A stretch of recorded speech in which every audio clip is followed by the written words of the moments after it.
ဒီဒေသနာဇလန်းကဘယ်မှာဖြစ်တယ်လဲလို့ဆိုတော့ကျွတ်တို့ရာဇကြိုမှာဖြစ်ပါအဲ့ဒီရာဇကြိုမြို့မှာကျွတ်တို့မဟာသေနာဆိုတဲ့ပုံနာကြီးရှိပေးသားကြီးဘယ်သူတဲ့သုံးမြို့အဲ့ဒီမဟာသေနာပုံနာကြီးသည်အတော်လေးဆင်းရဲသွားတဲ့အချိန်ပေါ့မလူတိုင်းမတတ်နိုင်တဲ့အချိန်မှာဖြစ်သွားတယ်ဒီလိုမဟာသေနတထေးကြီးပုံသားကြီးဆင်းရဲနေတဲ့အချိန်ခါမှာကျွတ်တို့သုံးလောကထောထသဖြင့်မြတ်စွာဘုရားဤလက်ရတော်ရာဤညအယမဧတရရတော်မူသောရှင်သာရိပုတ္တရာကိုရောမြတ်ကြီးသည်မဟာသေနပုံသားကြီးအိမ်ရှိသို့ဆွမ်းရတော်မူပါလေတရားတရားရှိတဲ့ပုဂ္ဂိုလ်များကမလှူနိုင်ရဲ့အလွန်ဆင်းရဲတယ်။အော်ငါလှူခြင်းလိုက်ပါပြီမလှူတန်းလိုက်ရပါလား။ငါလှူခြင်းနာမလှူနိုင်ပါလားရဲ့လို့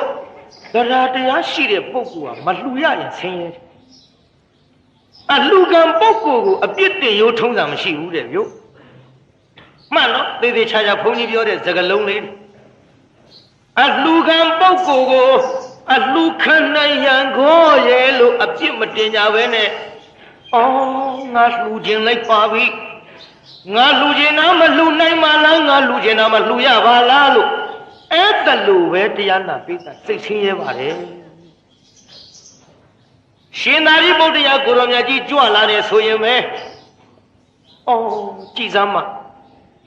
ရှင်သာရိပုတ္တရာကိုရောမြတ်ကြီးကြွလာပြီငါမလှူနိုင်ဘူးမလူနိုင်မဲနဲ့ဒီမျက်နှာကြီးရှင်သာရိပုတ္တရာကိုရောမြတ်ကြီးပြရန်ခက်လာပါပြီသူ့မျက်နှာမပြရဘူးတဲ့တရားနာပိဿမျက်နှာမပြရတော့မဟာသေနပုံနာကြီးပုံးတယ်ရှက်လွန်းလို့မလှူရမှာကိုရှက်လွန်းလို့တရားတရားရှိတဲ့ပုဂ္ဂိုလ်များကတော့ဒီတိုင်းမှာ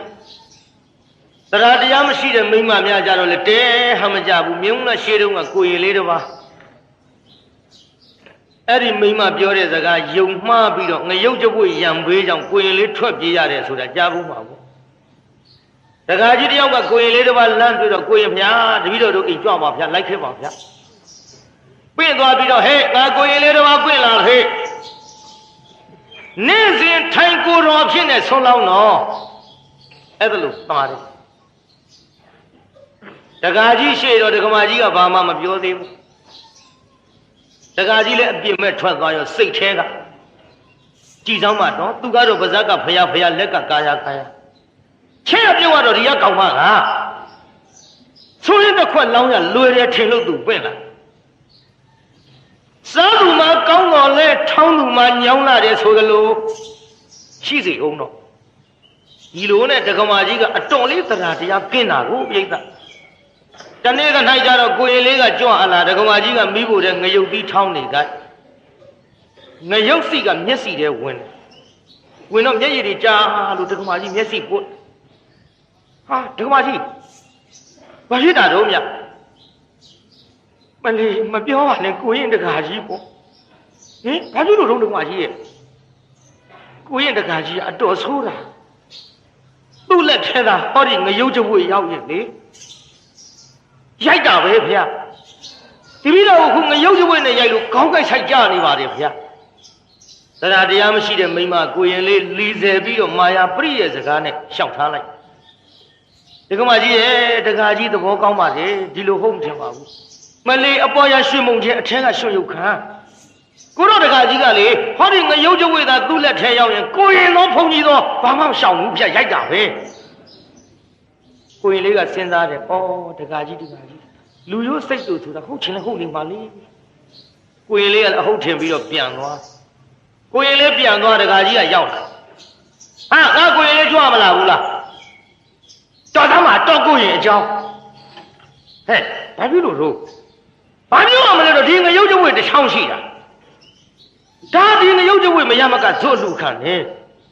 ကိုရင်တကာကြီးလာမှခုတ်ပြီးတော့အလှခိုင်းမှမယ်ဆိုတာမရဘူးဇွတ်အလှခံတာထောင်းရင်မို့လို့ကျုပ်ကမလှလိုက်တာလေအဲ့ဒါစိတ်ကောက်ပြီးပြန်သွားတယ်တော့မိုက်ပါဟာငရုတ်ကြွေထခုတ်ရတဲ့ကိစ္စကြီးပေးငါလိုက်လှမယ် တွေ့တော့မယ်ငရုတ်ကျွေးနေရတော့ငရုတ်ကျွေးကြီးကင်ပြီးတော့လိုက်သွားတယ်ကိုကြီးရပါအောင်ဖရာရပါအောင်ဖရာဟောတွေ့ဆိုရင်လိုက်လာပြီငရုတ်ကျွေးကြီးနဲ့ကိုကြီးလေးအတော်ကြောက်သွားတယ်ကိုကြီးရပါအောင်ဖရာငရုတ်ကျွေးပြလေကိုရင်ကပြေးလေပြေးရောပေါ့ဒကမာကြီးကပြောထားတာငရုတ်ကျွေးသာကင်ပြီးရင်ကိုရင်တော့ဦးစင်းတော့မရှောင်ဘူးလို့ပြောထားတာကိုရင်လေးရပါအောင်ဖရာငရုတ်ကျွေးပြလိုက်မလေးသားနဲ့တော့ဟာငရုတ်ကျွေးကြီးနဲ့ဇွတ်ပြေးတာတရားနာပြိတ္တာတင်ပါနဲ့ဘဝနဲ့တသားတည်းနေအောင်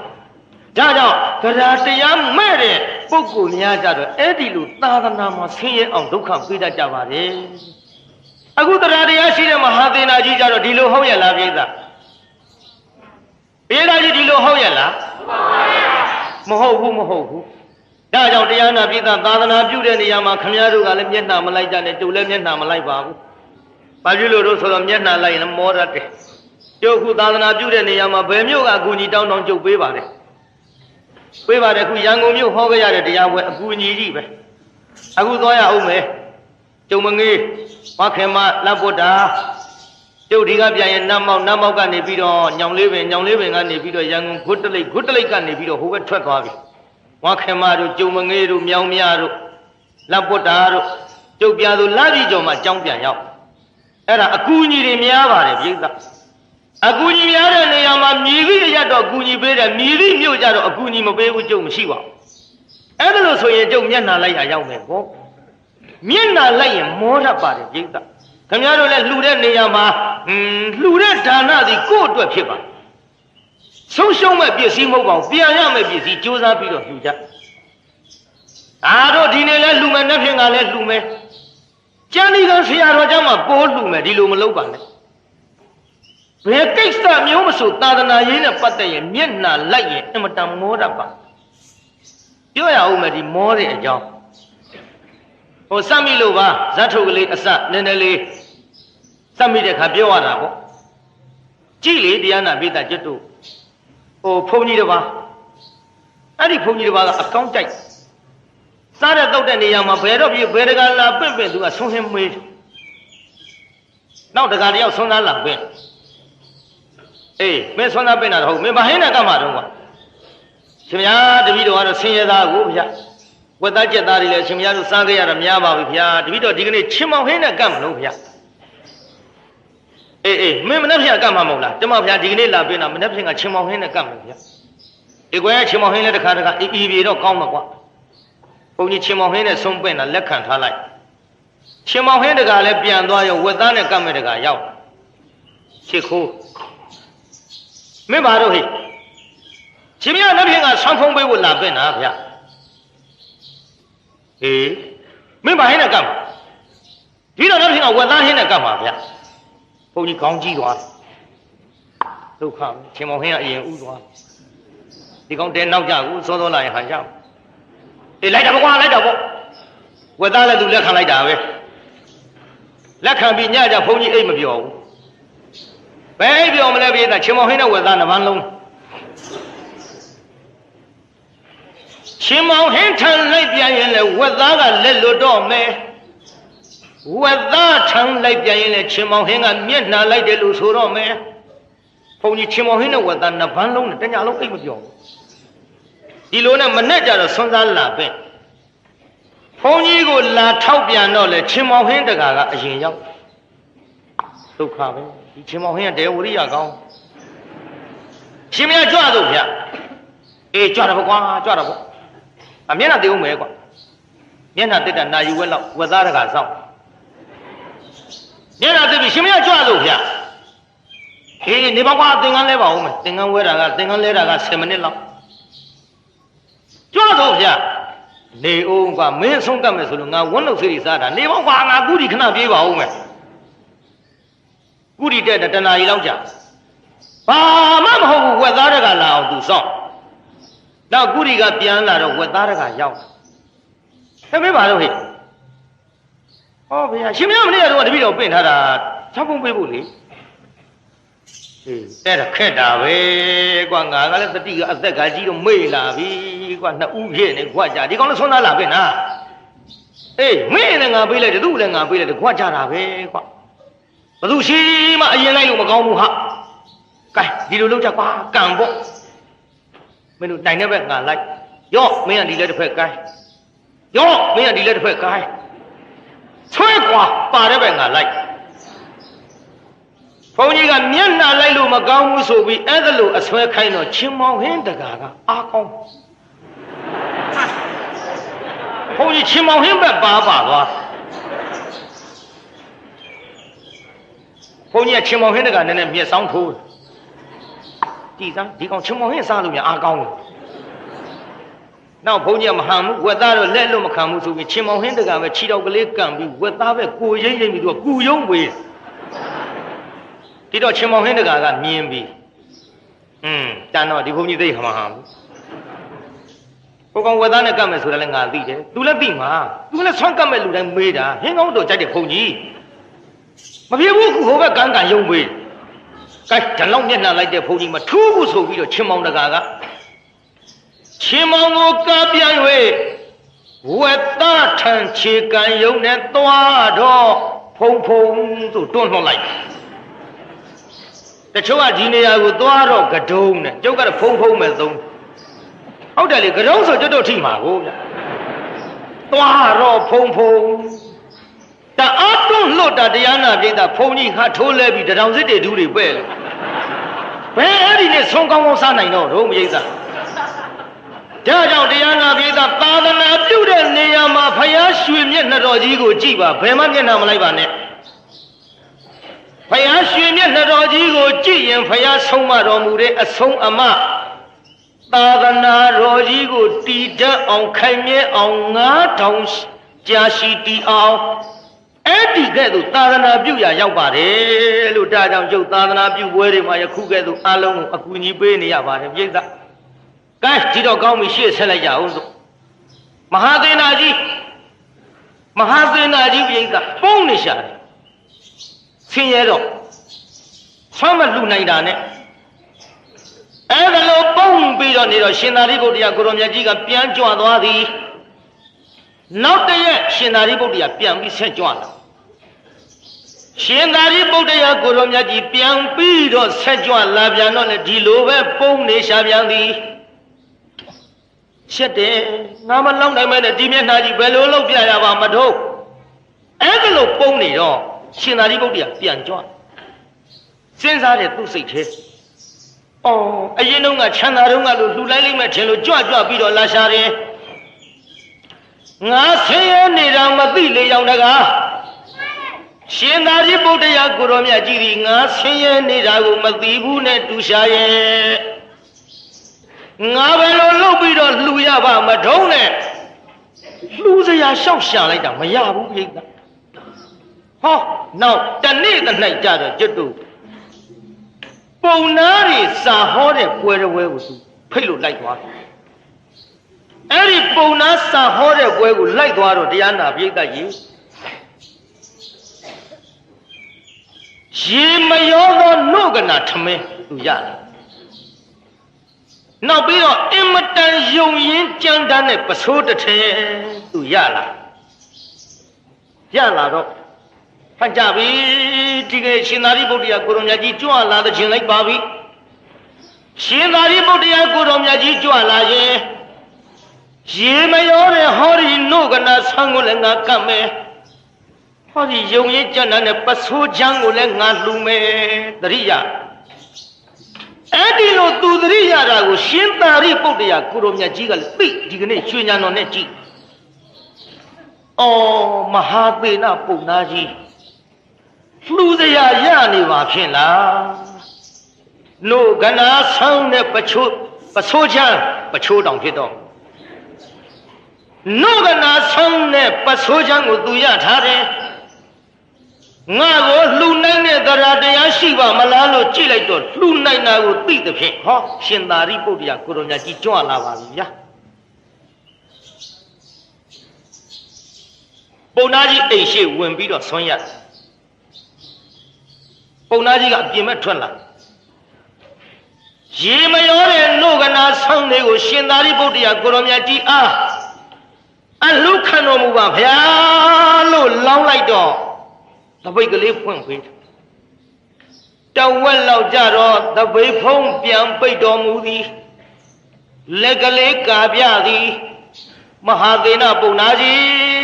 တော်ငါအကုန်လူရင်သင်ပါစားမလဲ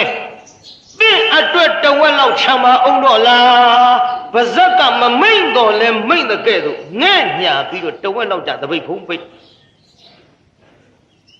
အလူကံပုဂ္ဂိုလ်တွေငဲ့တာနော်ပြိဿတချို့ကလူကံပုဂ္ဂိုလ်တွေဘာမှမသိဘူးတဲ့ဘုန်းကြီးတွေကယူဘက်ခန္ဓာရှိတာ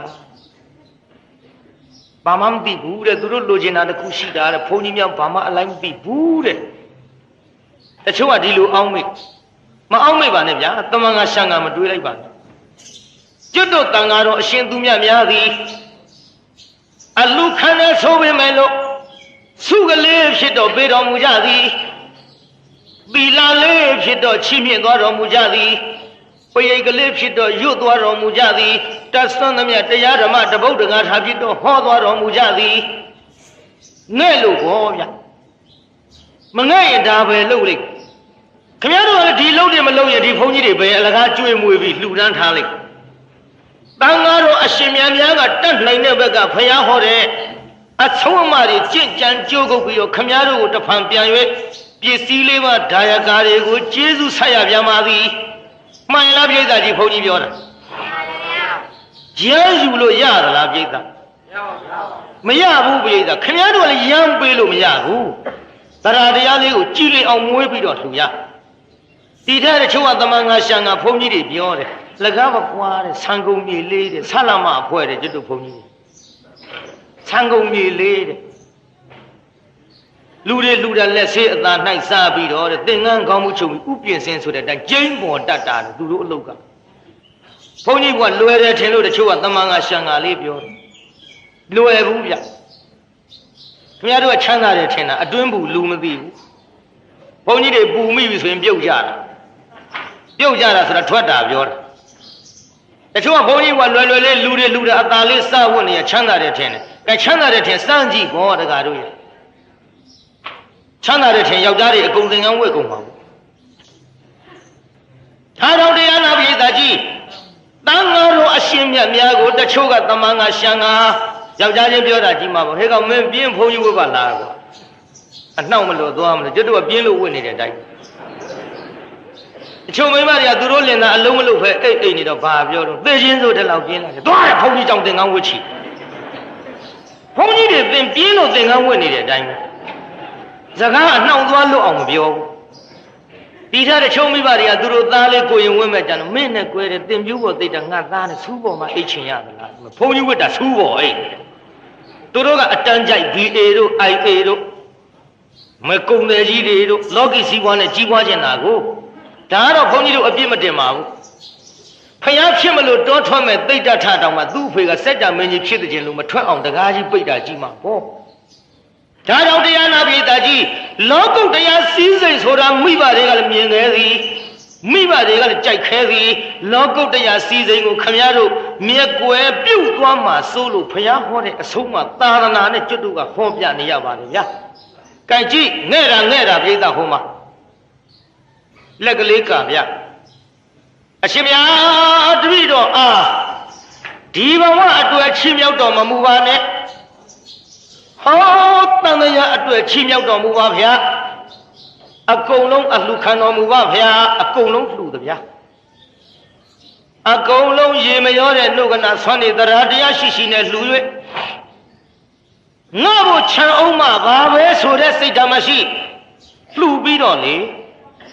ယုံရင်ကြံတတ်တဲ့ပတ်ဆိုးကိုလည်းရှင်သာရိပုတ္တရာကိုရောမြတ်ကြီးအားလှူလိုက်သည်လှူပြီးတော့သူဆုတောင်းအရှင်မြတ်တို့သိမြင်သောတစ္ဆာလေးပါးတရားကိုတပည့်တော်သိမြင်ရပါလို့ဤဖျားဒီဆုတောင်းတော့ကြကြကယူဆိုင်ကြဒါကြောင့်ခင်ဗျားတို့လည်းလှူတန်းပြီးတဲ့အချိန်ခါမှာသူတော်ကောင်းတွေသိမြင်အပ်တဲ့တစ္ဆာလေးပါးသိရပါလို့ဤဒီဆုကိုအဓိကထားပြီးတောင်းကြစမ်းခုတော့ခင်ဗျားတို့ကဆုတောင်းတယ်အချို့ဖွားကြီးတွေဆွမ်းတင်ပန်းတင်နိဗ္ဗာန်ပဲနေမှမသိဘယ်အစတော့အကျိုးပကျိုးနဲ့ဒီလင်ဒီသားဒီမယားနဲ့ဟောဒီအစ ဒါတောင်နိဗ္ဗာန်မရောက်ဘူးနော်ဒီတဲ့ငှက်ဖြစ်တောင်တခိုင်းနဲ့ဆင်ဖြစ်တောင်တကျွန်းနဲ့တဲ့တချို့မိမတွေတရိษံဖြစ်တောင်တစ်ခက်အတူတူဝါးကြသူ့တန်လည်းသူမကြဘူးတချို့ဖွားကြီးနောက်ဆက်တွဲကပါသေးတယ်ဥမကွဲပဲတိုက်မပြည့်ဆိုတာမဲသေတဲ့လူကသေသူကဥအောင်မကွဲကျင်သေးဘူးဆူတောင်းနေဒါကြောင့်တရားနာပရိသတ်ကြီးဆူတောင်းမမှားကြပါနဲ့အခုကြည့်အရှင်ဖယားသိတဲ့တရားကိုသိရပါလို့ဤဖယားဆူတောင်းပြီးတော့လှူလိုက်ရှင်သာရိပုတ္တရာကိုရောမြတ်ကြီးကလည်းအဲ့ဒီရေမရောတဲ့နှုတ်ကနာဆန်းတွေကိုအလှခံ၍ကြောင်းတော်သို့ပြန်ကြွသည်ပုံနာကြီးကဝမ်းမြောက်သွားတဲ့ပိဋကရေလှူရတန်းရတာဝမ်းမြောက်သွားတဲ့ဩကြည်စမ်းမငါသည်လှူရပေပြီရှင်သာရိပုတ္တရာကိုရောမြတ်ကြီးငါအိမ်ရှိသို့ကြွလာလို့ငါလှူဒန်းလိုက်ရပေပြီအဲ့ဒီကဲ့သို့တရားနာပိဋကဝမ်းမြောက်ဝမ်းသာဖြစ်တာတရားတရားရှိသူရဲ့ထုံးစံနဲ့မြို့ဒီလိုဝမ်းမြောက်ဝမ်းသာနဲ့လှူဒန်းပြီးတဲ့နောက်အသက်အတိုင်းနေ၍မဟာသေနပုံနာကြီးဒီလူဘဝကစုတေရှာသည်ဒါသာပုံနာကြီးဘာဖြစ်သွားတယ်သေသွားတယ်ဟဲ့မပြင်းနဲ့နော်ဇက်ကွက်ကခက်စီစီလေးဟောရမှာရည်စရာပြောစရာဆိုစရာတွေနဲ့ရှောက်လုပ်နေမှဆိုရင်တို့ဇလန်းက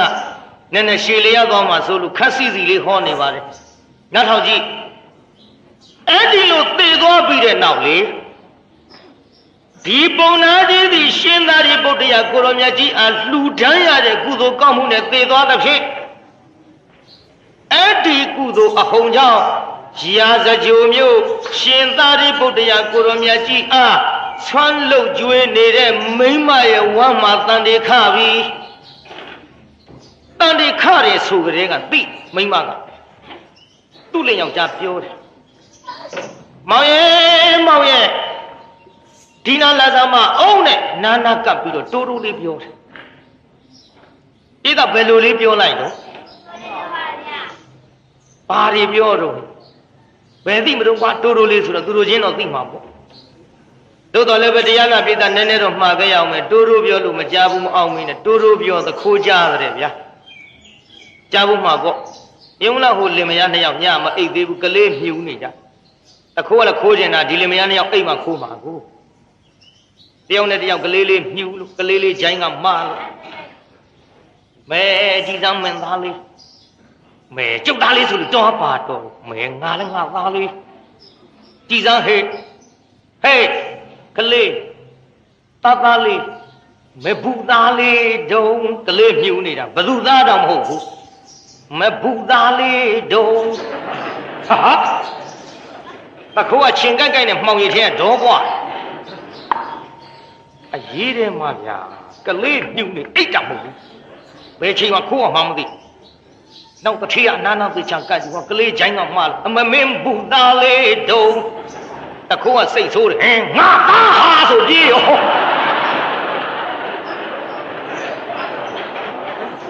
ငါသားဟာဆိုပြီးပြေးလဲပြေးရောတရားနာပြေးတာအဲ့ဒီလည်းမရသတ်တာဘာလို့တတ်တယ်ထင်လို့နည်းနည်းလေးငါစဉ်းစားကမ်းပေးမယ်ဘာလို့တတ်တယ်ထင်သိရောပေါ့ကြည်စမ်းငါမိမကောင်းမှတ်နင်းကမိမကောင်းမှတ်နေတာမိမကောင်းမဟုတ်လို့နူးနေလားတော့ပြောရင်းဆိုရင်လည်းကလေးမိမငိုပြီးပြောတယ်ကြားလာနေပြောသွားတာဘာလို့တော့ဟာသားတယ်ပြောသွားတာကြားလားငါနဲ့ရတဲ့တာမှတ်တော့ကျုပ်တော့တောင်ပြောင်းမပြောနဲ့နော်ဟေးဓမ္မကျောင်းတော့ခွင့်ရပြောသွားတာငါသားတယ်ဘာပြောကောင်းမလဲလင်မယားနှစ်ယောက်တတ်ပါတယ်ဆိုမှဒါကြောင့်တရားနာပိဋကတိုးတိုးပြောလဲသခိုးကြတယ်နော်ဒါကြောင့်တရားနာပိဋကရေတိုးတိုးပြောတဲ့အချိန်ခါမှာနေ့ပြောတော့ဘယ်ကြည့်ရမှာလဲတော့ညပြောတော့မကြည့်မရှုသိမပြောကြနဲ့နော်ဒါကြောင့်တရားနာပိဋကကဒီစကားလေးတွေထားခဲ့ကြပါအောင်ဆိုကျုပ်ရှေ့ဆက်အောင်မယ်ပိဋကရှေ့ဆက်အောင်မယ် ကျွတ်တို့ရာဇဂျုံမြို့ကရှင်သာရိပုတ္တရာရဲ့အလုတ်အကျွေးတထေးမရဲ့ဝမ်းမှာတန်တေခတော့သူကသူ့လင်သားတိုးတိုးလေးပြောတယ်ဆိုတဲ့စကားကကျုပ်ဖောက်ထွက်သွားတာပြန်ဆက်မလို့နော်ဟန်ကြပြီနှမဒီကနေ့ကစပြီးတော့အပူလေးမစားပါနဲ့လားကွယ်နှမရဲ့ပိတ်ဆက်လွန်းတာတွေမစားနဲ့နော်ပိတ်ချင်လွန်းတာတွေလည်းမစားနဲ့ပိတ်ပူလွန်းတာတွေလည်းမစားနဲ့ပိတ်အေးလွန်းတာတွေလည်းမစားနဲ့ကြာတော့စားကြမရှိဘူးဆင်ញင်ပြီးတော့အစားခိုင်းပူရစက်တာတွေစားလို့ရှိရင်အတွင်းကတတ်တတ်နေပူကြီးရဲ့ဆက်ချီရဲ့အလေးပင်မရွက်နဲ့နော်ထင်းမဖြတ်နဲ့မောင်ကြီးခတ်ဖြတ်မယ်ရေမခတ်နဲ့မောင်ကြီးခတ်မယ်အိမ်မရှိတဲ့အစီကံကလေးတွေကိုခိုင်းမယ်စောင့်ရှောက်ပါကွယ်နှမရဲ့လို့တရားနာပိဋကကြီးတန်တေကိုအဆောင်ရှောက်ခိုင်းတော့သည်တန်တေအဆောင်ရှောက်ခိုင်းတော့ဒီမိမချင်ချင်းဖြစ်လာမောင်ရဲ့ရှင်သာရိပုတ္တရာကိုရောမြတ်ကြီးနဲ့တန်ဃာတော်900တွေကိုပင့်ပြီးတော့ရေမရောတဲ့နို့ကနာဆွမ်းနဲ့ဆွမ်းကတ်ခြင်းနဲ့ပြီးတော့လေငါမှလေတန်ဃာတော်အရှင်မြတ်တွေကိုပင့်တဲ့အချိန်ကစပြီးတော့ဖန်ရည်စွန်းတဲ့အဝတ်ကိုဝတ်ခြင်းနဲ့ဖန်ရည်စွန်းတဲ့အဝတ်ကိုဝတ်ပြီးတော့ရေမရောတဲ့နို့ကနာဆွမ်းနဲ့ကတ်ခြင်းနဲ့အကျိုးဆက်ဒါနရှင်တွေမှတ်ထားကြစမ်းပါနောက်ဘဝကလူမှုတမ်းမှုဖြည့်တတ်တဲ့ပုဂ္ဂိုလ်တွေဟာဒီဘဝလည်းဖြည့်ခြင်းနဲ့တရားတရားရှိဒါကြောင့်တရားနာပိဋကကြည့်ဟိုဘဝကလှူခဲ့တဲ့ရေမရောတဲ့နှုတ်ကနာဆွမ်းရဲ့တတ္တိဒီမှာလာပြရှင်သာရိပုတ္တရာကိုရောမြတ်ကြီးနဲ့တန်ဃာတော်900ကိုနှုတ်ကနာဆွမ်းနဲ့ကတ်ခြင်းနဲ့ဖန်ရည်စွန်းတဲ့အဝတ်ကိုဝတ်ခြင်းနဲ့ဆိုတာကလည်းအတွင်းကသတ်တန်တွေကဖယားသာသနာပေါ်ဝင်ထမ်းပြီးတော့ရှင်ရဟန်းပြုမဲ့ပုပ္ပနမိတ်လိုဖြစ်လာတဲ့ပြိဿအဲ့ဒီမငြင်းဘူးလင်သားလုပ်တဲ့လူကရှင်သာရိပုတ္တရာကိုရောမြတ်ကြီးတန်ဃာတော်900နဲ့ပင့်လို့ကြွလာတဲ့အချိန်ခါမှာဒီကလေးကိုတရားနာပိဋကကြီးမွေးဖွားတဲ့အချိန်မှာတာဖွားတဲ့မင်္ဂလာပြုလုပ်ပါသည်ဒီတာဖွားတဲ့မင်္ဂလာပြုလုပ်တဲ့အချိန်ခါမှာတန်ဃာတော်အရှင်မြတ်900နဲ့ရှင်သာရိပုတ္တရာပင့်ဒါကြတို့ဖြူးမျိုးကတရားဓမ္မတွေအတုယူစရာပေါ့လေသားကလေးဖွားသမီးကလေးဖွားမြောက်တဲ့မင်္ဂလာကိုပြုကြရတယ်အသက်ရှည်ပါစေအနာကင်းပါစေငါသားလေးငါသမီးလေးယရဏသုံးပါးကြီးညိုတတ်တဲ့သားသမီးဖြစ်ပါစေတရားနာရတဲ့သားသမီးဖြစ်ပါစေလှူတတ်တတ်တဲ့တရားတော်တရားရှိတဲ့သားသမီးဖြစ်ပါစေဒါကြောင့်တန်ဃာတော်တွေမွေးဖွားတဲ့အချိန်ခါမှာပင့်ပြီးတော့ဆွမ်းကတ်တဲ့ဆိုတဲ့အလုပ်ဟာမွေးဖွားတဲ့မင်္ဂလာပြုလုပ်တာမျိုးအဲ့ဒီတရားနာပိဋကကြီးကလေးကိုရေတွေချုံနတ်ငါတွေလိမ့်ပြီးတော့ရှင်သာရိပုတ္တရာကိုရောမြတ်ကြီးတို့ကျွန်းအလားအဖိုးတသိမ့်ထိုက်တဲ့ကဗလာပေါ်မှာကလေးလေးကိုတင်ထားတယ်ဒီအဖို့တသိထိုက်တဲ့ကဗလာပေါ်မှာတင်ထားပြီးတော့ရှင်သာရိပုတ္တရာကိုရောမြတ်ကြီးကိုဆွမ်းကပ်ပြီးတော့တန်ဃာတော်900ကိုဆွမ်းကပ်ရေမရောတဲ့နှုတ်ကနာထမင်းကြံဟင်းကြံတွေကိုထမင်းကျွင်းဟင်းကျွင်းတွေကိုတရားနာပိဋကကြီးတန်တေရထားတဲ့မိမကစားသည်စားတော့ပြီးတဲ့နောက်ကြည်စမ်းငါသားလေးကြည်စမ်းငါသားလေးကရှင်သာရိပုတ္တရာကိုရောမြတ်ကြီးကြည်နေပါဘောလားကြည်နေဆိုတခြားမှမဟုတ်ပဲနဲ့စိမ့်ကြည့်ကလေးလေးကသိငါဆက်ရပါလားငါဒီနောက်ဘဝလုံးကလူခဲ့တောင်းခဲ့ဌာနကိုစိုက်ပျိုးရဖြစ်တဲ့လေသာမြေကောင်းတစ်ဖွဲရှင်သာရိပုတ္တရာကိုရောမြတ်ငါဆရာကြီးပါလားငါကျေးဇူးရှင်ကြီးပါလားလို့ဒီတိုင်းသိတယ်ကလေးကငွေခွားကစားလေးဟိဒီလိုသိရုံနဲ့မကဘူးတရားနာပိဋကသူ့ထိုင်းနေတဲ့အိတ်နေတဲ့ကဗလာဘော်ကနေပြီးတော့ကလေးကိုနေရာရွှေ့လိုက်တော့ကလေးကကက်လာအောင်ငိုရောမလောက်ကြနဲ့မရွှေ့နဲ့ငါသားလေးသူကြိုက်တဲ့နေရာနေပါစေ လာလာသားဆိုပြီးတော့ကလေးလေးပွေ့ချီတော့ကလေးလေးကတရားနာပြီးတော့အဲ့ဒီကဗလာကြီးကိုလက်ကလေးနဲ့ချိတ်လက်ကလေးနဲ့ချိတ်တော့လက်ကလေးကနှုတ်တော့ကလေးလေးကလက်နဲ့ကဗလာကိုမချိတ်နိုင်တော့ငိုတယ်ဟောဘာလို့ငိုတာပါလဲအော်ကြည်စမ်းဒါလေးကိုချိတ်တယ်ကဲမင်းကဒါနဲ့ကင်းကွာနေတယ်ဆိုရင်ငါသားကငိုမှာပဲလာခဲ့ဆိုပြီးကဗလာကိုပဲကလေးလေးနဲ့လက်ကလေးနဲ့တပ်ပေးပြီးတော့ပွေ့ချီသွားရှင်သာရိပုတ္တရာကိုရောမြတ်ကြီးအပလို့လည်းရောက်ပါလေရောကဗလာကိုလက်ကလှုပ်ပြလိုက်တော့ကဗလာအောက်ကျကလေးဖျားမိုင်မဲတဲ့ကလေးမို့ဒီလိုလှုပ်တာသိခံတော်မူပါဖျားလို့ရှင်သာရိပုတ္တရာကိုရောမြတ်ကိုလည်းမလျှောက်ထားတဲမိုက်တဲ့ကလေးလို့လည်းအပြစ်မတင်တန်တော်ရှင်သာရိပုတ္တရာကိုရောမြတ်ကြီးကိုတသိမ့်ထိုက်တဲ့ကဗလာငါသားကလေးကလူစေခြင်းတဲ့နဲ့တူတယ်ကြည်ပြိဿအဲ့ဒီတသိမ့်ထိုက်တဲ့ကဗလာကြီးကိုရှင်သာရိပုတ္တရာလှူပြီးတဲ့နောက်တပည့်တော်သားလေးအရှင်ဘုရားရဲ့ကြေးကျွန်လေးရှင်ဘုရားရဲ့ကြေးကျွန်ဆိုတာအရှင်ဘုရားရဲ့တပည့်သားလို့ဆိုလိုပါတယ်တရင်တနည်းအားဖြင့်ပြောလိုက်တဲ့စကား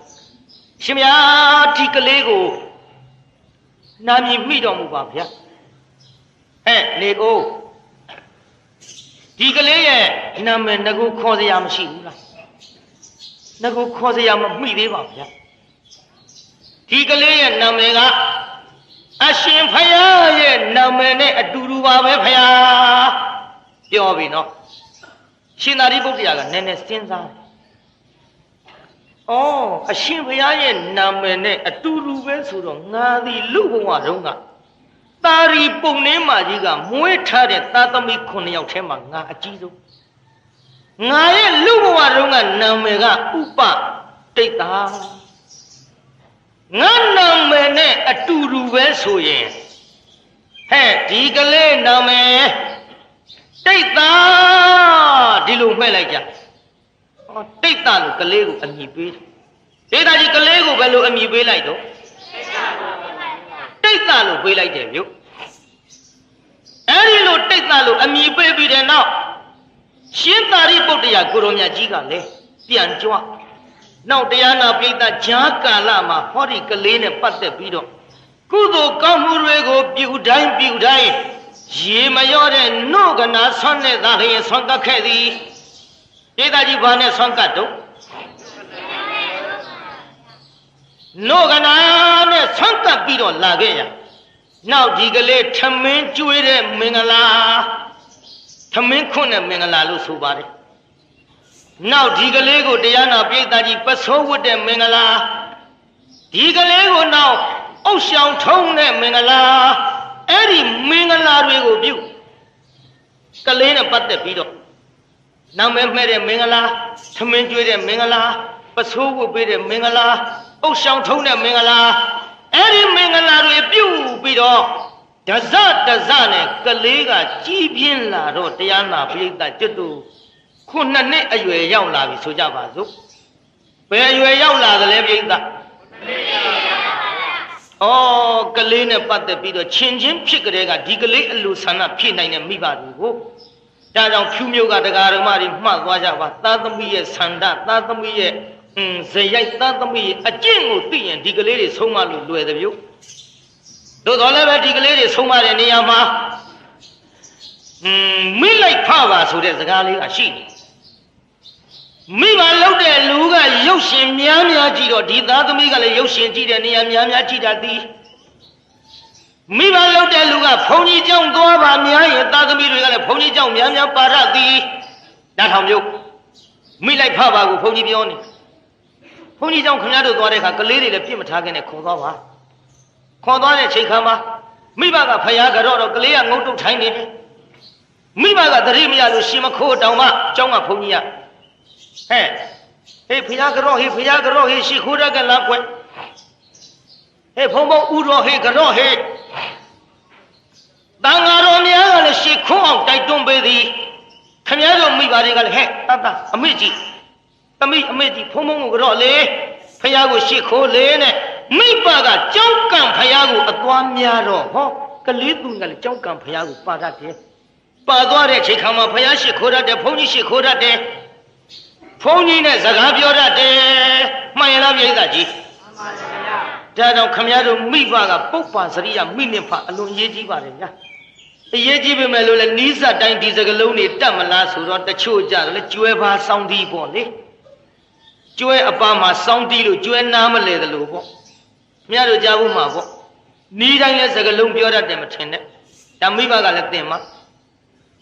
ရှင်းမလားဟိုကျွတ်တို့ကြောင်းတကကြောင်းအမသူ့သမီးလေးကကြောင်းဆုံးသွားဖို့မိဘလွှတ်လိုက်တာကိုဆုံးသွားဖို့တော့ကြောင်းတကကြောင်းအမသမီးပဲဒီပြောတတ်ဘူးဆုံးုပ်ကလေးပို့ပြီးတော့သူကဘုန်းကြီးတွေရှောက်တွေကကိုင်ကိုတော်လေးလည်းနေရတော့တပည့်တော်မှလည်းကြွရအောင်မယ်ဗျာကိုတော်တွေတော့နေရတဲ့သူကတော့ကြွမှာဘယ်များကြွမယ်မသိပါဘူးကိုတော်တို့လည်းနေရရောတပည့်တော်မှလည်းကြွရအောင်မယ်ဘုရားလို့ပြောသွားတော့နောက်နေ့ကျောင်းအမကြီးကိုပြောတယ်ဘုန်းကြီးတွေကဒကမကြီးကျောင်းအမသမီးဖြစ်ပြီးတော့စကလုံးတွေကမှန်မှန်ယွင်ယွင်နဲ့ကိုတော်တို့လည်းနေရရောတပည့်တော်မှလည်းကြွရအောင်မယ်လို့ပြောသွားတယ်မိုက်တော့ဗျာဒီကောင်မလေးမိတ်တော်မူလိုက်မှပြန်ဒီတိုင်းကြီးပဲအဲသူကပို့ဆိုးတယ်မိတ်လာတယ်သူသမီးကဘုန်းကြီးတွေကိုနောက်ဘုန်းကြီးတွေကတရားနာပြည်သားကျောင်းတကာကြီးပြောတာပေါ့တကာကြီးရဲ့တဲ့ကျောင်းတကာကြီးရဲ့မိမနဲ့သမီးဖြစ်ပြီးတော့ဒီလိုပြောသွားကြတယ်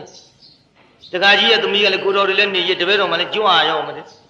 ဒကမကြီးတိုင်တော့ဒကမကြီးလည်းဒီကောင်မလေးမိတ်တော်မူတိုင်းမှပြန်ဒီတိုင်းကြီးပို့ဆိုးနေတယ်တကာကြီးရဲ့တယ်မိုက်တဲ့ကောင်းပြီဖေ။နောက်ဒီသားမိတလုံးမိုက်တဲ့ကြောင်းဝင်းနဲ့ခြေတော်ရတောင်မချပါစေနဲ့။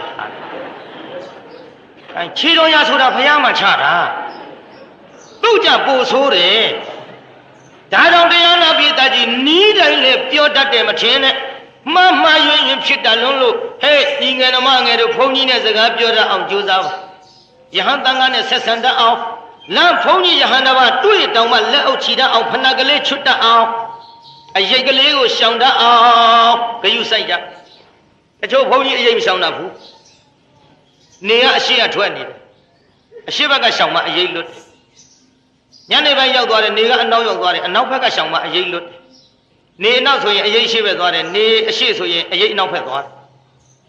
အဲ့ဒါမိဘတွေကတင်ထားမှကျုံမန္တလေးတွေကကြုံဘူးတယ်ကလေးတွေကရှေ့ကမိဘကနောက်ကသူတို့ကစားရှိကသွားရှိကနေရာတကာရှိကသေတော့လည်းရှိကတိတ်ပြက်စရာကြီးကြည့်လေကလေးတွေကရှိကကျုပ်ကသပိတ်လေးပိုက်လို့ဆုံးခံရင်တကယ်တော့ဝေးဝေးကပြောထားဘူးအနန္တကြောင့်မှဟဲ့ကောင်မလေးအရေးတဲ့အရေးဆိုတော့ကလေးမလေးကခြေတော့မြောက်ပြီးရှောင်တော့ရှောင်တာဗျာနင်းမဲ့နင်းတော့ကျုပ်ခေါင်းကိုနင်းချရတာပါအဲ့ဒါမိဘများသင်ကြားမှုနဲလို့ဒါကြောင့်တန်ဃာတော်များအရေးရှောင်တာကအစဘယ်လိုရှောင်ရမလဲ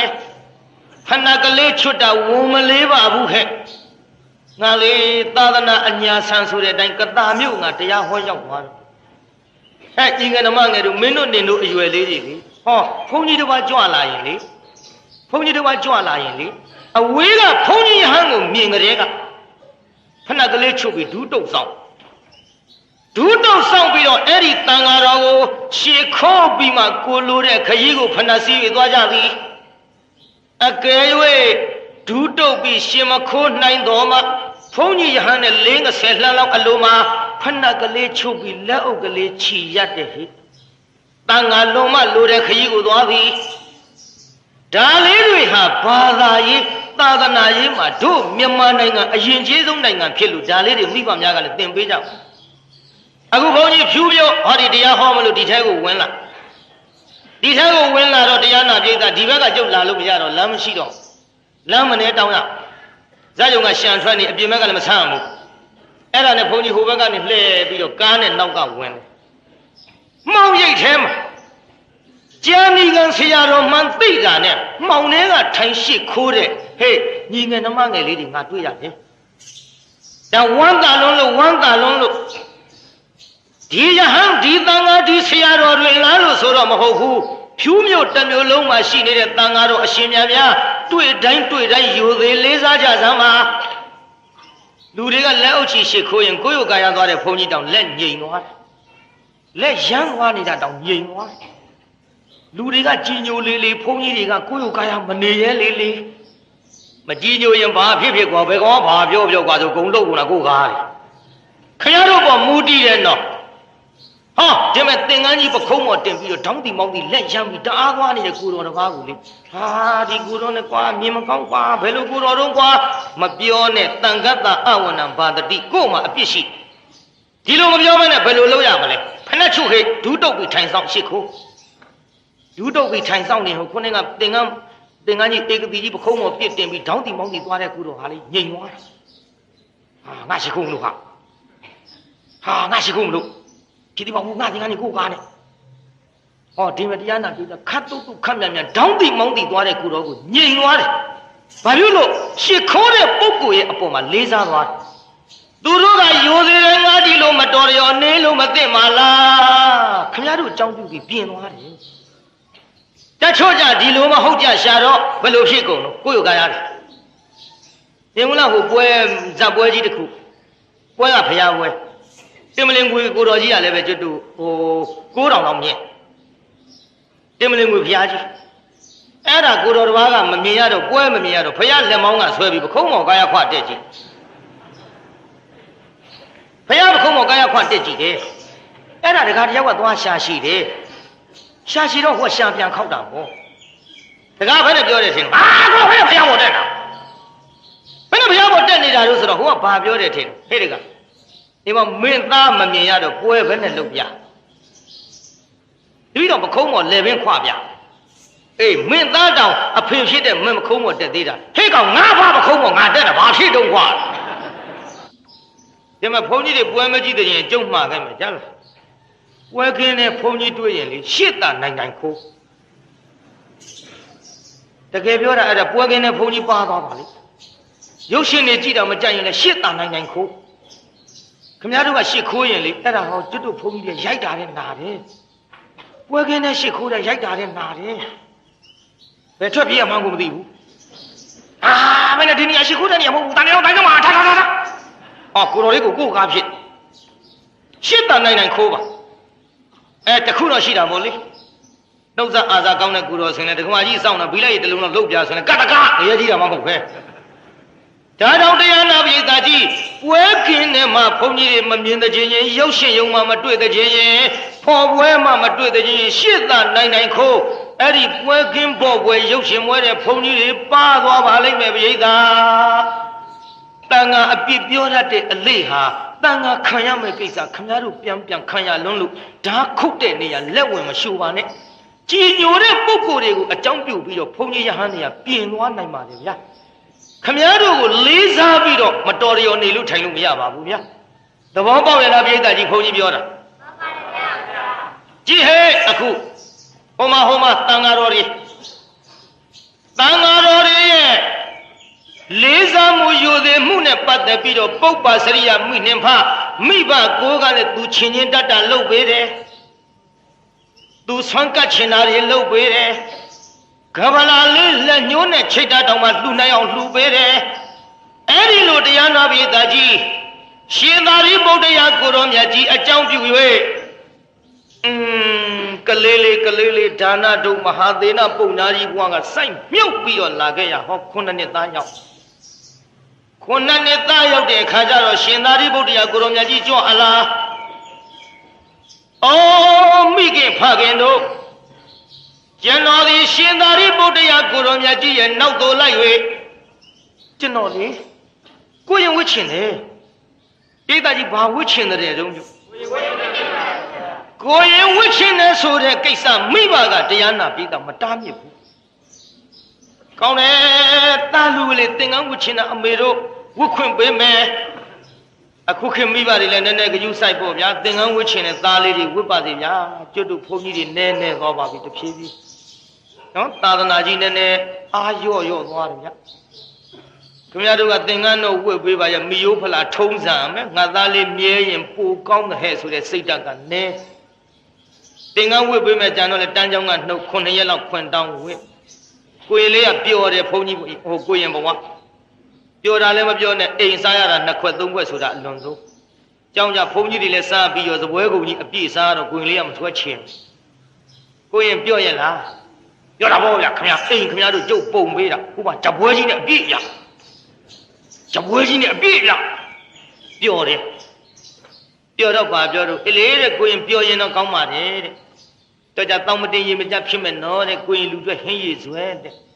ဒါပတိကိုရင်တဲ့ကိုတက်တက်လုံးပြောရင်ကောင်းပါတယ်တက်တက်လုံးမပြောရင်ခက်မယ်တဲ့ကျောင်းက9ရက်ခွင့်ယူရတာမဟုတ်လားတဲ့အတန်းပြက်နေမယ်နော်တဲ့ကိုရင်ထွက်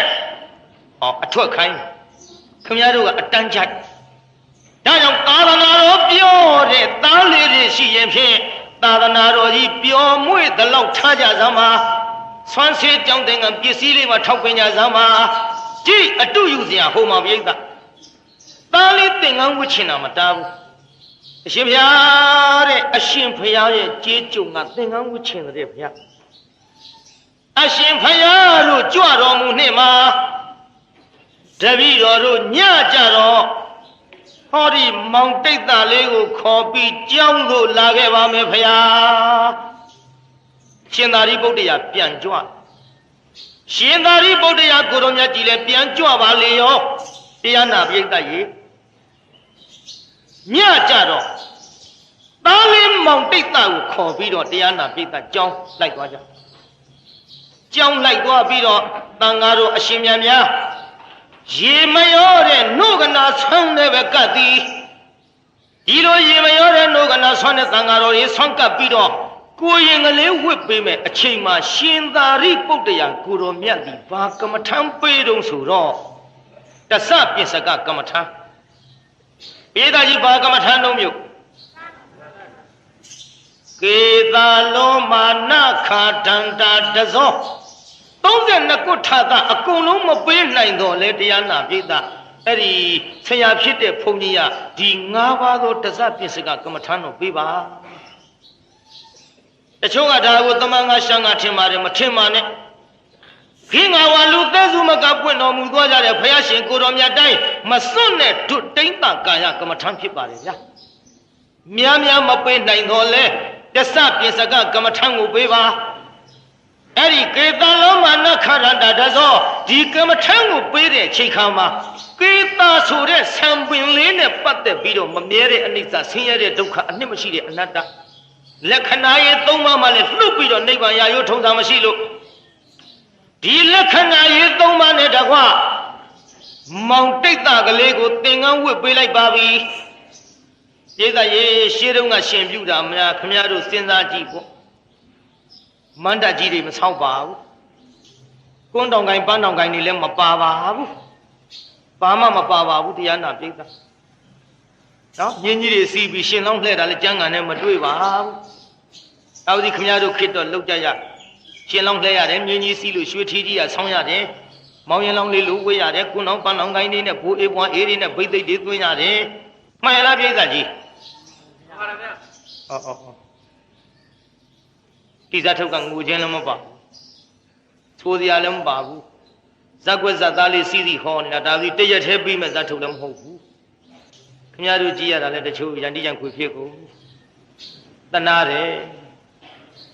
ဒါပြီးကျုပ်တရားကဒီတရားကဒီအချိန်မှာဓာတ်စာကျွေးလို့လည်းမဖြစ်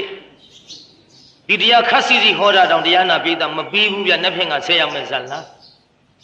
ရှင်ဘုရားဇတ်ထုတ်များရှင်ဘုရားတို့ကဇတ်ထဲတင်ဖြစ်တာဗျာအရှင်ဘုရားတို့စကလုံးထွားလို့တလောက်ကြားနေတာပါဗျာကျုပ်ကလည်းမအောင်မေ့ပါနဲ့နော်စကလုံးထွားတာကြံဒီကံမဟုတ်ပါဘူးခင်ဗျားတို့လည်းသိတဲ့အတိုင်းလှတော်သားပါပြိဿပြိဿကြီးစကလုံးထွားတာဘယ်သူလို့ဒီလေးတွေကလှတော်သားတဲ့လူကြီးတွေကရန်ကုန်သွားတော့မှထင်တယ်လောက်ဘူးသူတို့ကလှတော်သားဟဲ့စကလုံးထွားတာဥလတ်သိမ်းဆေးတာမတော့ရဲတဲ့ရွာပေါ့ရွှေဘိုလမ်းမှာရှိတဲ့လှတော်ဆိုဥလတ်သိမ်းဆေးတာမတော့ရဲတာမပြောနဲ့ဥလတ်သိမ်းရှိသူတို့ရွာကတကြီးဆေးတံတောက်လာတော့သူတို့ရွာသားတယောက်ကပြောတယ်အလိုလေတို့ရွာကတကြီးဆေးတံတောက်လာလိုက်တာကွယ်တဲ့ငါးချက်ဝင်မှုတ်ကလေးခွေးချီလာတယ်အဲဘယ်ဥလတ်သိမ်းနောက်ဆေးတံတောက်ရဲတော့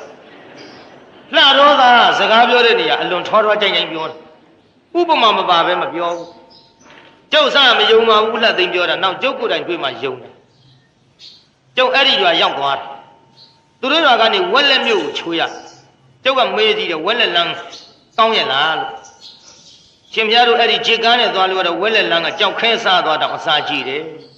ဝယ်ဒီလမ်းမြို့ပေါ့ကြောက်ခဲစားသွားတော့အစာကြည့်တယ်လမ်းကျန်းကျန်းနဲ့ပြောလိုက်ဆိုးတယ်ပြောလိုက်ပြီးရောကြောက်ခဲစားသွားအစာကြည့်တယ် စကားပြောရင်ဥပမာနဲ့တပည့်တော်တို့တော့ဝက်လက်ကမစီးဘူးဖရားတဲ့ဘာပြုလို့တုံးပြုတ်လို့ဆိုတော့အိုးတဲ့ဝက်လက်ကစီးလိုက်ဖရားတဲ့နောက်ကဂလုံးဂလုံးနဲ့လမ်းတောင်းလှဲ့ကြည့်ရေစီလှဲဖရားကားနေတယ်ပြောပါလားရေစီလှဲကလမ်းတောင်းမြန်တဲ့စကားပြောတာပြောပါတယ်ဒီထဲတရားနာပြေတာသူတို့ရွာနာမှာကျွတ်တို့ပေါက်တော်ဆိုတဲ့ရွာရှိအဲ့ဒီပေါက်တော်ရွာကကျွတ်တို့စာပြန်မွဲတန်ဃာတော်တွေကိုကျွတ်တို့ကြက်သားတံပေါက်နဲ့ဆုံးကတ်ကြက်သားတံပေါက်နဲ့ဆုံးကတ်တဲ့စာပြန်မွဲသွားကြည့်ပြီးပြန်လာတော့ပြောတယ်ပါတဲ့ပေါက်တော်စာပြန်မွဲဆိုလို့သွားပါတယ်လက်ဆက်တတ်တော့ဘုန်းကြီးအေးကိုကွာလို့ဆိုတဲ့ကြက်သားတံပေါက်နဲ့ကတ်တာဘုန်းကြီးအေးတယ်ဗျဘုန်းကြီးတွေကလည်းကွာတဲ့စားတဲ့ဝေသားလေးပြီးဘလူးကြတဲ့အတိုင်းပဲဟာအယိုးကြီးကြအောင်စားလို့ပြောတာစကားပြောလိုက်ရင်တရလွန်ကျုပ်တို့ကမေးကြည့်တယ်ခင်ဗျားတို့လှတော်သားတွေကလို့ဥပမာမပါပဲစကားမပြောတတ်ဘူးလားလို့ဟိုတဲ့ဥပမာမပါပဲစကားပြောရရင်တဲ့တပည့်တော်တို့ကလှဲမီးတို့စီးရတဲ့အတိုင်းဟောပါလားဗျာရောဗျာတလုံးမှမလွတ်ဘူးဒီထက်ကျုပ်ကမေးတယ်ခင်ဗျားတို့လှတော်ကားစိတ်မှာကားပေါ်ရကြပြုတ်လို့မေးတော့ကားပေါ်တာမပေါ်တာတော့ဗျာတဲ့တပည့်တော်တို့ကားပေါ်တဲ့အကြောင်းပြောရမယ်ဆိုရင်ပြချီးခါတဲ့အတိုင်းပြချီးခါတာသိမှာပေါ့ခင်ဗျားတို့ပြားကောင်တွေဒွီနဲ့ကားဘလောက်ပေါ်ဗျာတဲ့တပည့်တော်တို့တော့ RTP မှာစီးတယ်ဟီနိုမှာစီးတယ်ဘာဖြစ်လို့တော့ဗျာဟီနိုမြန်တယ်ဆိုတာသူများတွေပြောတာမယုံဘူးဗျာတဲ့ဟိုတနေ့ကမန္တလေးစီးလိုက်သွားတာဟုတ်တယ်ဟုတ်ဗျာတဲ့ဟီနိုမြန်မပြောရမယ်ဆိုရင်ရိုင်းဖဲကြီးစံဖက်လိုက်ရတဲ့အတိုင်းပဲကြံဖမ်းမှာကြီးစံသူဘယ်တော့မှဖက်လိုက်ဘူးလို့စကားပြောရင်တရလွန်ပြောတယ်ဒီထက်တရားနာပြေတာဟိုသူတို့စိုင်နိုင်ကြီးဆိုတဲ့ရွာရှိတယ်သူတို့နားမှာစိုင်နိုင်ကြီးရွာကအလှဖိုင်းလို့လိုက်သွားတယ်ဟေးတဲ့ကျွေးတာတဲ့ကြက်သားဟင်းပဲกว่าတဲ့ဒါပတိဟေးတဲ့ကြက်သားဟင်းမစားခင်ထိုင်းရှိခိုးလိုက်ရသေးတယ်ဟောဘာဖြစ်လို့တော့ခါဘာဖြစ်လို့မလဲกว่าတဲ့ကြက်ကကို့တဲ့အသက်ကြီးနေလို့ကြက်သားဟင်းချက်တာရင့်နေပြောပါလားဗျကြက်ကို့တဲ့အသက်ကြီးလို့ထိုင်းရှိခိုးရစကားပြောရင်တလုံးမှမလွတ်တဲ့လူတွေဒီထက်တရားနာပြေတာဟိုသူတို့တငယ်ချင်းပေါ့လေတရွာသားနဲ့သွားတွေ့တော့ဘယ်နဲ့တော့ဟဲ့တဲ့မင်းတို့ရှိစီးပွားရေးကြီးပွားရေးတဲ့စီးပွားရေးကတော့မမွေးတဲ့ငါလူရေးတဲ့ဝလုံးကောင်းနဲ့ဆင်တိုးတဲ့အတိုင်းပဲဟာစီးပွားရေးကြက်တယ်ပြောရင်မပြီးဘူးလားဝလုံးကောင်းနဲ့ဆင်မနဲ့လှုပ်တိုးဟာမင်းတို့ရှိအလုတ်ကင်လေးရောဟာတဲ့ဟိုကမေးတယ်အလုံးအကင်ကလည်းမမေးနဲ့ငါလူရေးတဲ့ရှိတဲ့အလုံးဖိလုံးလဲတနေ့တခြားစားဦးကကြီးလာတောက်တဲ့အလုံးရောတဲ့လူတွေနောက်ဟိုကဆက်မေးတယ်ဟိုနေပေါင်းပါတယ်မင်းတို့ရှိသမဝါယဝဆိုင်ကအထယ်လေးပါလေထုတ်ပေးရလားဟာအထယ်ပေးမပေးတော့မမေးနဲ့မောင်ရေးတဲ့ကိုမိမကိုလေးထန်းဆောင်ကကြီးထိုးမှကြောက်လို့အထက်မပေးဘူးပြောရင်ပြီးတဲ့ကိစ္စပဲစကားပြောရင်အဲ့ဒီတိုင်းပြောတယ်ကျွတ်တော့ငယ်ငယ်ကကြားဘူးတာတော့တရားနာပြေတာကိုခြိပါသားပခရဏကြားဘူးတယ်အခုလှတော်သားဗျာဒါကြောင့်လှတော်စကားကိုကျွတ်တို့စာအုပ်ရေးထုတ်တဲ့လူကတောင်ထုတ်နေပါပြီပခရဏကကျွတ်တို့စဉ်းစားတယ်ဩတို့ပခန်းရာဇဝင်နဲ့လာတာအခုလှတော်သားကတဲနာမည်ကြီးစကားပြောကောင်းတယ်ပြောတယ်စကားပြောပြိုင်မလို့သွားတဲ့ပြိတ္တာစကားပြောပြိုင်မလို့သွားတော့ကျွတ်တို့လှတော်ရွာထိတ်ကလေးလေးတယောက်တွေ့အဲ့ကောင်မင်းဘယ်ရွာသားတော့ကျုပ်လှတော်သားဗျလာခဲ့ဟောပြီးနေမင်းသိပြီးတော့ဘိုက်ကိုဖောက်စားဘိုက်ဖောက်စားမယ်ဆိုတော့လှတော်သားကလေးလေးကပြောတယ်များတဲ့စားခြင်းဘိုက်တော့မဖောက်ပါနဲ့တဲ့ယိုကျွေးပါမယ်ကဲဘယ်လူကြီးနဲ့ပြောခဲ့ရတော့ပြေးတာကလေးနဲ့ပြန်ပြေးခဲ့ရဒါကြောင့်တရားနာပြေးတာကျုပ်ဇတ်ထုတ်တထုတ်ကိုနှစ်ညခွဲဟောလို့ကြာနီကံစကလုံးထွားတယ်တော့မထင်ပါနဲ့စကလုံးထွားတာကလှတော်သားဆိုတဲ့တရားကနေဆက်သွားတာတရားနာပြေးတာအခုကိုရင်ကလေးသင်္ကန်းဝစ်ပေးပြီးဗလားပြေးတာသင်္ကန်းဝစ်ပေးပြီးပြီမဲ့လို့ကိုရင်လေးရဲ့နာမည်ကတရားနာပြေးတာကိုရင်တိတ်တာဆိုတော့နာမည်ကလေးနာမည်ရမှာကျွတ်တို့တစ်ခုရှိပါသေးလားဒီလိုနဲ့တရားနာပရိသတ်ရှင်ပြုတ်ပြီးတဲ့ချိန်ခါမှာမိဘများသည်9ရက် ရေမရောတဲ့နှုတ်ကနာဆွမ်းတွေကိုလှူပြီးတော့အိမ်တို့ပြန်ညတာမဏေငယ်သည်8 ရက်မြောက်သောနေ့မှာယဟန်တော်အများနဲ့ဆွမ်းခံထွက်မယ်လို့အဲ့ဒါလို့မြို့ကိုကြေညာလိုက်တော့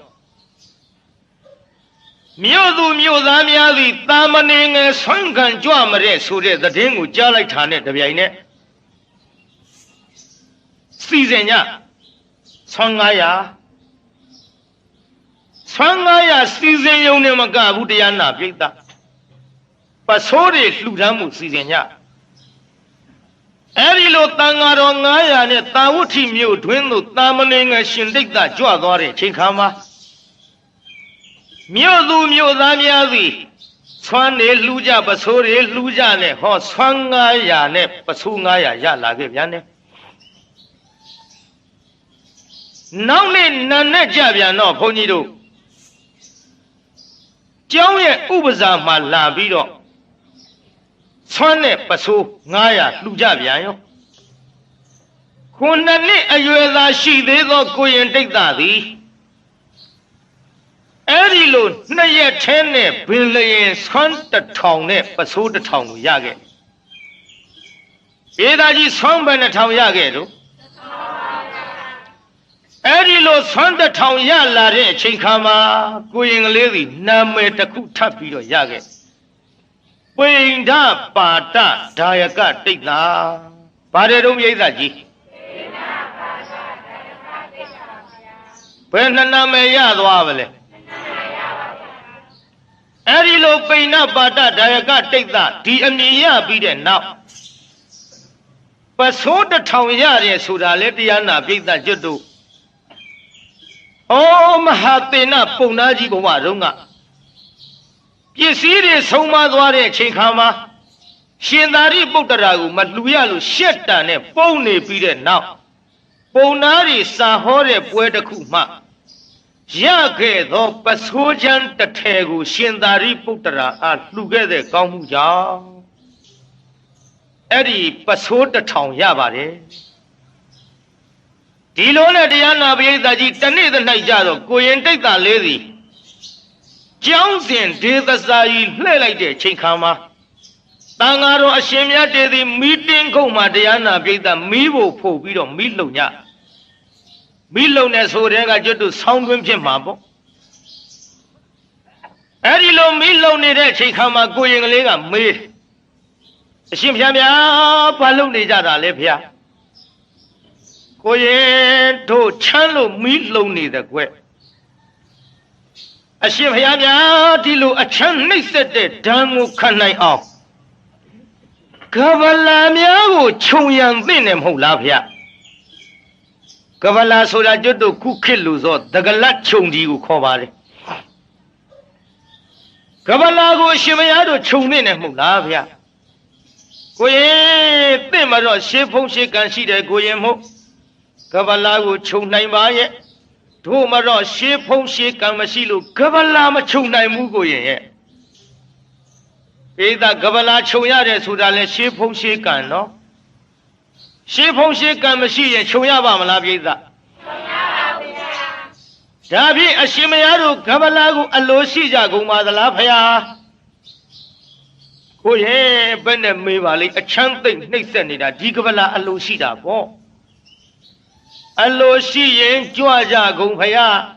တပည့်တော်ကဗလာရအောင်လို့အရှင်ဖယားတို့အတွက်ကြွမယ်အရှင်ဖယားတို့လိုက်ခင်ကြပါကုန်တော့ကိုတော်တွေနောက်ကလိုက်သွားတန်ဃာတော်အရှင်မြတ်တွေနဲ့ကဗလာအလိုရှိလို့ကြွတဲ့ချိန်ခါမှာတရားနာပြိတ္တကြီးအိမ်စဉ်လျှောက်ပြီးတော့ကြွအိမ်စဉ်လျှောက်ကြွလိုက်တဲ့ချိန်ခါမှာကိုရင်ကလေးအကြောင်းပြုပြီးတော့ကိုရင်ကလေးကိုလှူလိုက်ကြတာကဗလာတွေဟိုအိမ်ကတစ်ထဲဒီအိမ်ကတစ်ထဲဟိုအိမ်ကတစ်ထဲဒီအိမ်ကတစ်ထဲနဲ့ဟောကဗလာ900တောင်ရတာပိဋကကြီးကဗလာပဲနှစ်ထဲရတာကဗလာ900ကိုရပြီးတဲ့နောက်ယောက်ျားတစ်ယောက်ယောက်ျားတစ်ယောက်ကိုလည်းမလှူနိုင်ဘူးသူများလှူတာကိုသွားပြီးတော့ပိတ်ပင်တဲ့ယောက်ျားနည်းနည်းလေးနားထောင်ကြည့် ကဗလာ900ကိုဆိုင်ပေါ်မှာတီခင်းပြီးတော့ရောင်းနေတဲ့ဆိုင်တစ်ဆိုင်ကိုအဲ့ဒီယောက်ျားရောက်အောင်သွားပြောကဗလာရောင်းမဲ့လူကြီးဟဲ့ဘာတော့ကွယ်ခမရဆိုင်ကကဗလာတွေဖုံးထားဟာဘာပြုလို့တော့ကွာဘာပြုလို့ရမလဲဗျဒီမဲ့ကိုရင်ဒိတ်သားလေးကြွလာတဲ့အခုကဗလာ900တောင်ဟိုအိမ်တွေကလှူလိုက်ကြတာရလားအဲ့ဒါမြင်သွားမယ်ဖုံးထားဩခက်လိုက်ပါပြီကွယ်နေပါအောင်အဲ့ဒီကိုရင်ကလေးကအလှူမခံမဲနဲ့ယူတာလားလှူမယူတာလားဟဲ့လှူမယူတာပါခင်ဗျာလှူမယူတာဖြင့်ကွယ်ဘာကိစ္စရှိနေပါစေမင်းသွားလို့ပရိသတ်ကြီးကဗလာဆိုင်မော်ခင်းထားတဲ့ပစ္စည်းတွေဟာသူ့ပစ္စည်းဟုတ်ကဲ့လားကိုပစ္စည်းမဟုတ်တော့လေသရတရားမဲ့တဲ့လူသည်သူများလှူတာကိုတောင်မှမနာလို၍သွားပြီးတော့ပိတ်ပင်ပါသည်တိုင်းပြည်မှာအသရိတဌာနဆိုတဲ့ကုသိုလ်ကြီးကိုကောသလမင်းကြီးပြုတော့ကဘယ်သူနဲ့မှမတူအောင်လှူတဲ့အလှူကိုပရိသတ်ဒါကြောင့်ပြည်မြို့မှာဘုန်းကြီးဟောခဲ့တယ်